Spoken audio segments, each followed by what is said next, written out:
recruitment is very, very important because we know government has got many goals to be achieved before 2024 elections, and ahead of that this sort of a review happened of all departments and ministries, because a lot of work is supposed to be done by the government in terms of various schemes that the government has and the kind of targets that the government has set for itself before 2024. So to complete that also, the Prime Minister in fact has given this order that at least 10 lakh people should be recruited by the government in a mission in the next 1.5 years. This also goes to show that how there were a lot of vacancies in government departments and ministries, and now attention is going to be paid to them so that they are also filled very fast. The people who will be given lateral entry into the ministries and departments, because we have seen that also happening under NDA. Many ministries have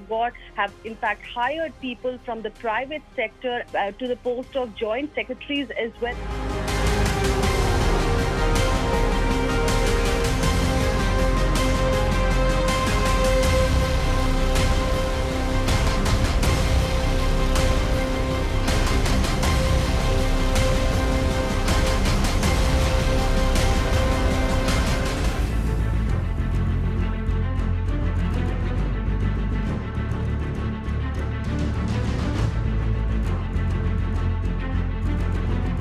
This announcement has been driven entirely by the forthcoming elections, which are to take place in early 2024.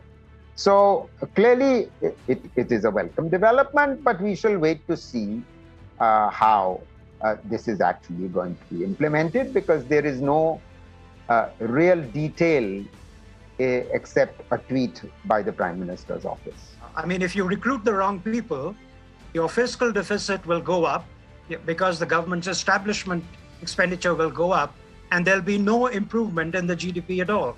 If you hire the right people, then your fiscal deficit will go up, but at least your economy will also go up, so that the fiscal deficit relative to the increase in the GDP can go down. So it's all a matter of who you're hiring and for what and where. It's not a question of numbers.